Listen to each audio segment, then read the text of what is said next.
نبی صلی اللہ علیہ وسلم نے فرمایا پچھلی امتوں میں ایک شخص نے 99 انسانوں کو قتل کیا ساری زندگی. اس میں کامیاب لوگوں کی علامتیں تھیں یا ناکام لوگوں کی؟ ناکامیوں سے بھری ہوئی زندگی. کچھ ہوگا ڈپریشن کا مریض, کچھ تو ناکامیاں ہوں گی نا کہ بندہ ہی مارتا جا رہا ہے. 99 بندوں کو قتل کرنے کے بعد اس کو خیال آیا کہ دنیا تو میں نے برباد کر لی ہے. ظاہر ہے چھپتا پھرتا ہوگا, لوگ لانتے کرتے ہوں گے. ایک خود بھی جب انسان ظلم کرتا ہے نا اسٹریس میں جاتا ہے, ڈپریشن. جتنے یہ قاتل لوگ ہیں نا یہ کبھی بھی سکون میں نہیں ہوتے, یہ ذہن میں رکھنا. یہ سارے پاگل ہو کے مرتے ہیں, سارے پاگل ہو کے مرتے ہیں. کوئی ایک قاتل بھی, کیونکہ انسانی قتل اتنا بڑا جرم ہے کہ انسان کو پھر سکون سے سونے نہیں دیتا. وہ سوچو 99 انسانوں کو قتل کیا ہوگا, کیسی ڈپریشن اور اسٹریس میں ہوگا. کیوں؟ وہ کامیابی سمجھ رہا تھا, دولت کو, پیسے کو, عزت کو. قتل کر کے اس کو پیسے بھی مل گئے, ایک بندہ مارنے کے پیسے ملتے ہوں گے اس کو, پیسے بھی مل گئے, دولت بھی مل گئی, عیاشی بھی ہو گئی, سب کچھ ہو گیا, سکون نہیں. اللہ نے اس پہ رحم کیا, اس کو 99 انسان قتل کرنے کے بعد خیال آیا کہ جس چیز کو میں ہدف بنا رہا ہوں, کامیابی کا معیار سمجھ رہا ہوں, یہ معیار غلط ہے. خیال آ گیا, کیونکہ وہ تھا مسلمان, یعنی اہل ایمان میں سے تھا. نبی صلی اللہ علیہ وسلم نے ارشاد فرمایا فسأل عن اعلم اہل الارض, لوگوں سے آ کے پوچھنے لگا بھائی مجھے کسی مولانا صاحب کا پتہ بتاؤ. ایسے موقع پہ کس کا خیال آتا ہے؟ مولانا صاحب. میں شرعی مسئلہ پوچھنا چاہتا ہوں کہ میں تو سمجھ رہا تھا یہ کامیابی ہے, مجھے خیال ہو رہا ہے کہ اصل کامیابی تو آخرت کی ہے. یہ دنیا تو سب کچھ مل گیا نا, لیکن سکون نہیں ہے. تو اصل تو کیا ہے؟ آخرت ہے. لیکن اب مجھے یہ سمجھ میں نہیں آ رہا کہ اتنے بڑے بڑے جرائم کرنے کے بعد اب خدا مجھ سے راضی ہوگا بھی کہ نہیں ہوگا. میں سب کچھ قربان کرنے کے لیے تیار ہوں, لیکن اب پتہ نہیں خدا راضی ہوگا کہ نہیں ہوگا. کیونکہ یہ تو سنا ہوا ہے کہ گناہ کی توبہ قبول ہوتی ہے, لیکن اتنے ٹاپ لیول پہ اگر میں نے گناہ کر لیے, اس کی توبہ بھی اللہ قبول کرتا ہے. تو یہ بات یا تو اللہ بتائے گا یا زمین پہ اللہ کے نمائندے بتائیں گے جو اللہ کا علم جانتے ہیں, یعنی جو آسمانی کتابوں کا علم جانتے ہیں. تو بنی اسرائیل کے عالم کا پتہ بتاؤ جس کو شرعی مسائل آتے ہوں, میں اس سے مسئلہ پوچھوں گا کہ 99 انسان قتل کرنے کے بعد کیا میں اللہ کو راضی کر سکتا ہوں؟ کوئی ایسا طریقہ ہے یا نہیں ہے؟ تو نبی صلی اللہ علیہ وسلم نے ارشاد فرمایا فَدُلَّ عَلَىٰ رَاهِبٍ, توجہ ہے نا آپ لوگوں کی, لوگوں نے عالم کے بجائے راہب کا پتہ بتا دیا. راہب کا مطلب اس زمانے کے بزرگ, بزرگ کا مطلب جو دنیا چھوڑ چھاڑ کے اللہ اللہ کرتے ہوں, علم نہیں ہے لیکن عبادت کی بہت کثرت. لوگوں کے ذہن میں علم سے زیادہ صوفیوں کو زیادہ لوگ سمجھتے ہیں کہ یہ حضرت جی پہنچے ہوئے ہیں, یہ حضرت جی کہاں ہیں؟ پہنچے. کوئی دوڑ رہا ہے, جم جا رہا ہے, بھاگ رہا ہے, یہ نارمل انسان ہے, یہ کیا ہے, یہ کوئی بزرگ ہے. یہ بزرگ کا تصور یہ ہے کہ ہلانے سے ہلے نہیں, چلانے سے چلے نہیں. ایسی باوقار شخصیت کہ ہلاؤ تو ہل نہ پائیں, چلاؤ تو وہیں بیٹھے بیٹھے ان کی زندگی گزر جائے اور بس ارشادات فرماتے رہیں. بہت جیسے دلہن رخصتی کے وقت پرانے زمانے میں چلتی تھی, ایسے چلتے ہوں, اتنے نیک. تو یہ نہیں ہے بھائی. صحابہ کو تو سلمہ ابن اکوا کہتے ہیں میں گھوڑے سے زیادہ تیز دوڑتا تھا. تو وہ بزرگ تھے نہیں تھے صحابی ہونے کے باوجود. تو بزرگ کا یہ کانسیپٹ غلط ہے, اور یہ روحانی عامل کبھی بھی بزرگ نہیں ہوتے. یہ جن چڑیل بھوت بھگانے کے جو کام کر رہے ہیں یہ فراڈی ہوتے ہیں ایک نمبر کے, ان سے کبھی متاثر نہیں ہو. موکل اور وہ آئے تھے ایک صاحب ڈیفینس میں سرسوں کے تیل کے فضائل بتا کے چلے گئے, یہی ڈیفینس میں بیان, اور یہاں پڑھے لکھے لوگ ان کے سامنے بیٹھے ہوئے ہیں. یوٹیوب پہ وہ بیان ہے, کہہ رہے ہیں سرسوں کا تیل آپ تھوڑا سا یہاں لگائیں, تھوڑا سا ناخن پہ لگائیں, پھر یہاں لگائیں, پھر یہ 70 بیماری پھینک رہے ہو یار تم لمبی لمبی, تمہیں شرم نہیں آتی؟ لوگ کہہ رہے ہیں میں بھی آیا تھا بیان, میں نے بھی بیان کیا, کوئی کراؤڈ نہیں تھا اتنا, مجھے کوئی حسد نہیں ہو رہی ان سے, کوئی نہ ہو کراؤڈ. بندہ آیا ہے اور لوگ ڈیفینس کے ایجوکیٹڈ پڑھے لکھے لوگ بھرے ہوئے ہیں جی, اور بیان کیا ہو رہا ہے؟ سرسوں کا تیل تھوڑا سا آپ یہاں لگائیں, ناخنوں پہ, رات کو ناخنوں پہ لگائیں, یہ والا تیل یہاں لگائیں تھوڑا سا, 70 بیماریوں سے آپ کو کیا ہوگی؟ شفا. لوگ کہہ رہے ہیں یار پہنچے ہوئے ہیں. ڈائریکٹ کس سے رابطہ ہے؟ حالانکہ سرسوں کے تیل کی کمپنی سے رابطہ ہے, اللہ سے رابطہ نہیں ہے. تیل بکوانا ہے میرے بھائی. لوگ کہہ رہے ہیں یار بڑا مقام دیا بھائی. اب یہ پھوکا والی سرکار دیکھ لو, گھٹنے جڑ رہے ہیں, ہڈیاں جڑ رہی ہیں. میں نے ایک بیان دے دیا تھا, بھائی کیوں لوگوں کا ٹائم ضائع کر رہے ہو؟ آغا خان ہاسپٹل میں سلنڈر بھروا دو اپنی پھونک کے, وہ جا کے اسپرے کرتے رہیں گے, بندے جڑتے رہیں گے. اس کو اتنا غصہ آیا, پھر دھمکیاں دینا شروع کر دی بھائی ان لوگوں نے ہمیں. میں نے کہا میں نے تو تمہارے فائدے کی بات کی ہے, محنت کم ہوگی, فائدہ مخلوق کو زیادہ ہوگا, سلنڈر بھروا لو. لیکن آپ دیکھو کتنا ایجوکیٹڈ طبقہ ایسے بے وقوفوں کے پاس جاتا ہے کہ یہ کیا ہیں, پہنچے ہوئے. تو بزرگ کوئی خلائی مخلوق نہیں, اچھے انسان از کالڈ بزرگ. اچھا انسان از ڈیفینیشن ہوتی ہے نا, بچے پڑھتے ہیں سائنس میں, از کالڈ آخر میں لگا دیتے ہیں. تو اچھا انسان از کالڈ جو نیک انسان ہے, جھوٹ نہیں بولتا, چوری نہیں کرتا, ماں باپ کے ساتھ اچھا سلوک کرتا ہے, بیوی بچوں کے حقوق ادا کرتا ہے, بس اتنا کافی ہے. اتنا کیا ہے, یہ بزرگ ہے, یہ جنت میں جائے گا. مولانا شرف علی تھانوی رحمہ اللہ تعالی فرمایا کرتے تھے, لوگ میرے پاس آتے ہیں بیعت ہونے کے لیے, اور بیعت ہونے سے مقصد ہوتا ہے کہ بزرگ بن جائیں. فرمایا انسان بننے کے لیے آیا کرو, بزرگ بننے کی ضرورت, انسان بن جاؤ, شریف انسان, بس کافی ہے. تو وہ سے 99 انسان قتل ہو گئے. اب اس کو خیال آیا کہ یار میں نے جس چیز کو ویژن بنایا ہے, کامیابی سمجھی ہے, وہ اصل کامیابی نہیں ہے. کامیابی تو یہ کہ مرے تو خدا راضی ہو ہم سے, جانا ہے ہم نے, یہاں رہنا کتنا ہے. تو یہاں کی دولت, یہاں کی عزت, نعمت ضرور ہے, مل جائے بہت اچھی بات ہے. ہمارا ٹارگٹ یہ نہیں ہونا چاہیے, یہ ہدف نہیں ہونا چاہیے. نہ صحت ہمارا ہدف ہے, نہ دولت, نہ عزت, یہ سب نعمتیں ہیں. جب آپ سفر میں, ٹرین میں, جہاز میں سفر کر رہے ہوتے ہو, کچھ لوگ اکانومی کلاس میں سفر کر رہے ہوتے ہیں, کچھ بزنس کلاس میں سفر کر رہے ہوتے ہیں, اور کچھ بیچارے پائیدان پہ W11 میں لٹک کے گانے سنتے ہوئے جا رہے ہوتے ہیں. یہی ہوتا ہے نا, وہ لٹک کے جا رہے ہوتے ہیں. میں نے رش میں یہ بھی دیکھا ہے کہ اتنا سا انگوٹھا ٹکایا ہوا ہے پائیدان پہ, لیکن لانڈھی تک گیا بندہ, اور کنڈکٹر بھی اسی بس میں سفر کرتا ہے. اتنا رش ہوگا بس میں, چوہے کے گزرنے کی جگہ نہیں ہوگی, لیکن کنڈکٹر اس دروازے سے چڑھے گا, سب سے کرایہ لیتا ہوا اس دروازے سے اتر جائے گا, سب کی جیب کٹے گی, اس کی جیب نہیں کٹے گی. تو سفر میرے بھائی, کسی کو ونڈو سیٹ مل جاتی ہے, کسی کو بزنس کلاس میں سیٹ مل جاتی ہے, کوئی PIA میں سفر کرتا ہے. بہرحال یہ ہمت کی بات ہے, اللہ سے اس کا تعلق ہے, اور کوئی ایمریٹس میں سفر کرتا ہے. لیکن دنیا میں ایسا احمق اور ایسا بے وقوف دیکھا جو بزنس کلاس میں سفر کر رہا ہو اور اسے ان سیٹوں سے محبت ہو جائے. ہیں کیا یار, یا کیا سیٹ ہے یار, بٹن دبایا, اوہ پیچھے جا رہی ہے سیٹ. کسی غریب آدمی کو لے جا کے آپ نے جہاز کے جو فرسٹ کلاس ہوتا ہے اس میں بٹھا دیا, لے بیچارہ جھونپڑی میں رہتا تھا, اب کوئی ایمرجنسی ہو گئی, فرض کریں دبئی میں اس کا کوئی ریلیٹو رہتا ہے جس کی ڈیتھ ہو گئی, فرض کریں اس کے ابا کا انتقال ہو گیا وہاں دبئی میں, اب اس کو جنازے میں جانا ہے. ڈیفنس والے کو ترس آیا, اس نے زکوٰۃ سے اس کا بزنس کلاس کا ٹکٹ کرا دیا کہ بیچارے کو غم ہوا ہے, اس کو دبئی جانا ہے اور اکانومی میں سیٹ مل نہیں رہی, بزنس میں ہی مل رہی ہے, بیچارے کو پہنچنا ہے, چل یار جا یار, باپ کے جنازے میں شرکت کر کے آ جا. اب یہ جھونپڑی سے, گندے نالے سے نکلا, کبھی اس نے بزنس کلاس دیکھا نہیں, وہاں بیٹھا تو بھائی بٹن دبایا, پیچھے بٹن دبایا, آ گئی. یہ خوبصورت سی ایئر ہوسٹس, جس سر آپ کو کیا چاہیے, اس نے ایسی کبھی خوبصورتی گندے نالے میں دیکھی نہیں. وہاں ایسی عورتیں تھیں جو اندھیرے میں نظر ہی نہیں آتی تھیں اس کو. میں نے افریقہ میں دیکھا, ایک افریقہ میں نا ایک بالکل, یعنی ایک ڈیٹ لگ رہی تھی, ڈیٹ, ہم کہیں گاڑی میں جا رہے تھے تو ڈیٹ, دونوں ڈیٹ, لڑکا لڑکی ہوتے نا ڈیٹ مار رہے ہوتے. میں نے کہا یہ ایک دوسرے کو نظر کیسے آ رہے ہیں, ڈیٹ کے لیے ضروری ہے نظر تو آئے نا, لیکن بہرحال ہر ایک کا اپنا ایک ذوق ہوتا ہے.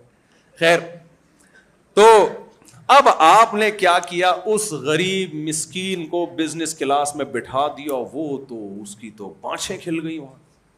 اتنی خوبصورت ایئر ہوسٹس اس نے کبھی نہیں دیکھی, اور اتنی تمیز سے اس سے بات کر رہی. اس نے بیچارے کو W11 کا تجربہ تھا, جہاں کنڈکٹر گالیاں دے کے کرایہ نکلواتا تھا اس سے, اور دھکے دے کے نیچے. ہمارے یہاں بسوں میں تو اتارتے تھے نا, چلتی ہوئی بس سے اتر جا بھائی. پنجاب سے لوگ نئے نئے آتے تھے نا بچپن میں, ہمیں یاد ہے, وہ الٹی طرف اترتے تھے, گر جاتے تھے نیچے. یعنی بس ادھر کو جا رہی ہے, اس نے روکا تو ہے نہیں, اس کو نہیں پتا کہ جدھر کو جا رہی ہے ادھر بھاگتے ہوئے اترو, وہ الٹی طرف کو اتر رہا ہوتا تھا پھر گرتا تھا. تو اس نے یہ عزت دیکھی تھی اپنی. اب وہاں جا کے بھائی ایئر ہوسٹس پوچھ رہی ہے آپ کو کیا چاہیے, تھوڑی تھوڑی دیر کے بعد ٹاول لے کر آ رہی ہے گرم, اس کو یہ نہیں پتا کیا کرنا ہے اس سے. پھر جناب اس سے آپ چٹنی کھائیں گے, کباب کھائیں گے, بریانی کھائیں گے, کیا کھائیں گے, پوچھے جا رہی ہے. 2 4 6 8 10 گھنٹے کا کوئی بھی سفر. اس کے بعد اب یہ پھوٹ پھوٹ کے رو رہا ہے نیچے, میں نہیں جاؤں گا, مجھے یہیں رہنا ہے, میں نہیں جاؤں گا. اتنی اچھی سیٹ تھی اور ایسا بہترین ٹیمپریچر, پنکھا جب چاہو اپنی طرف کر لو, جب چاہو پڑوسی کی طرف کر لو. اور اس کو اپنی بیوی یاد آ رہی ہے کہ ایئر ہوسٹس بٹن دباتا تھا, چائے لے کے آ رہی ہے, ادھر بٹن پہ پاؤں رکھ کے کھڑا ہو جاتا ہوں, کوئی رسپانس نہیں. ایئر ہوسٹس کو 3 دفعہ ایک کام کہیں 3 دفعہ کرے گی. بیگم کو آپ نے دوسری دفعہ کہہ دیا, آگے سے اینٹ کا جواب پتھر سے آئے گا. ایئر ہوسٹس سے آپ کہہ دیں نا کہ دیکھو تم چائے بنا لو, کائنڈلی ذرا 1 کپ ٹی اور مل جائے گی, تھینک یو. وہ الٹا شکریہ ادا کرے گی آپ کا کہ آپ نے اس کو کام کا بولا, تھینک یو سر, لے آئے گی چائے. بیگم کو آپ نے بولا چائے بنا دو ذرا, اندھے ہو نظر نہیں آ رہا, چولہے پہ تو کھڑی ہوئی ہوں, کیا خیال, چولہے پہ کھڑی ہوئی ہوں, کیا توے پہ بیٹھ جاؤں,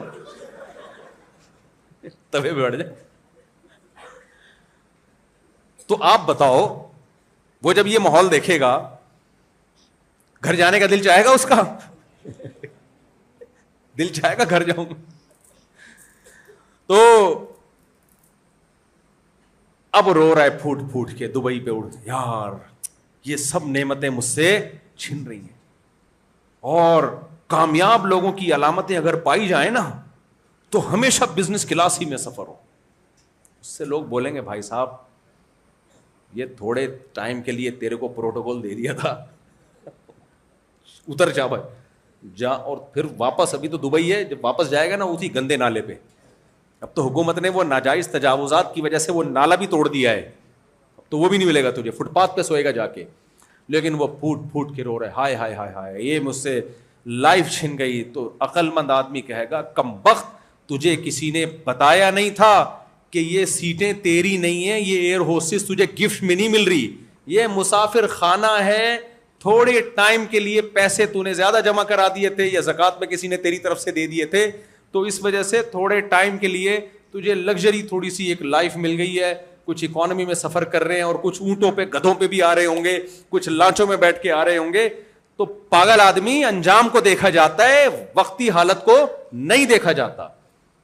تو میرے بھائی ہم تو اس پاگل پہ ہنس رہے ہیں, ہم سب اسی طرح کے پاگل ہیں, ہنس رہے ہیں ہم, یار وہ غریب آدمی جھوپڑی میں رہ رہے اور میں دیکھو کیسی لگژری لائف, میری گاڑی, میرا بنگلہ, میرے بزنس. بھائی صاحب تھوڑے دنوں کی بات ہے, قبرستان ڈیفینس میں بھی ہوتا ہے, قبرستان پٹیل پاڑا میں بھی ہوتا ہے, اورنگی ٹاؤن میں بھی ہوتا ہے. اور میرے بھائی قبر کے جو اندر کی حالت ہے اس میں اس سے کوئی فرق نہیں پڑتا کہ یہ ڈیفینس کی قبر ہے یا امریکہ کی قبر ہے یا اسلام آباد کے اندر قبرستان ہے یا گندے نالے کے ساتھ کا کوئی قبرستان ہے. اندر جانے کے بعد سب بولو برابر.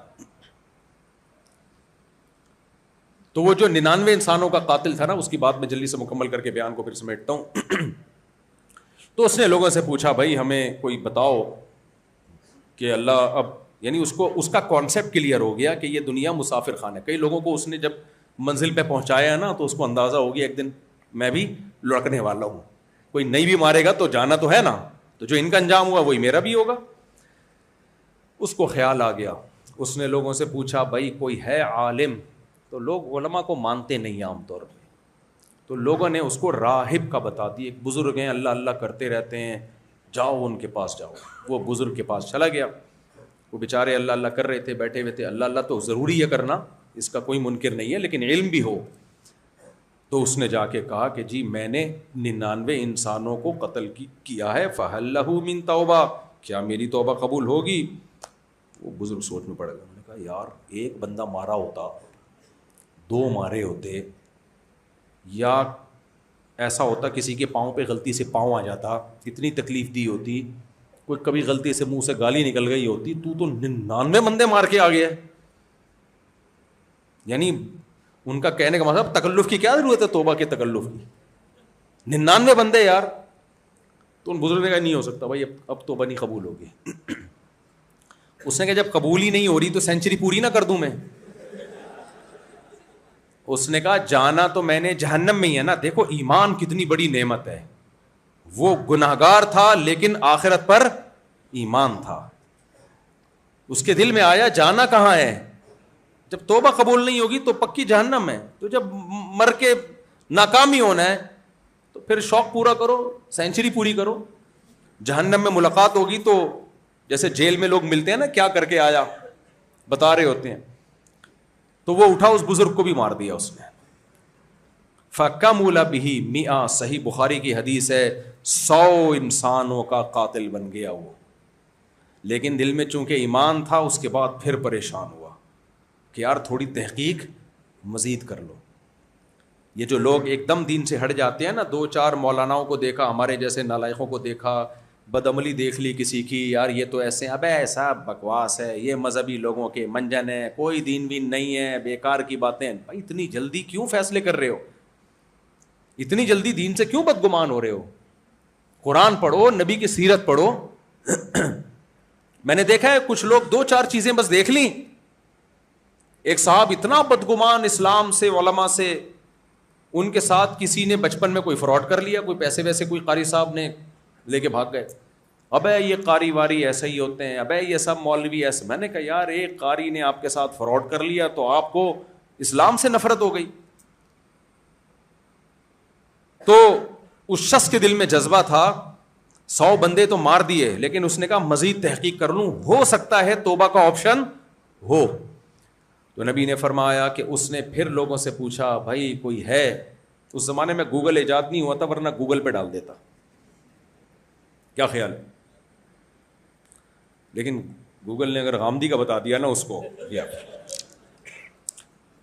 پھر وہ اتنا ماڈرن ہو جاتا کہ سب کچھ کرتے رہو.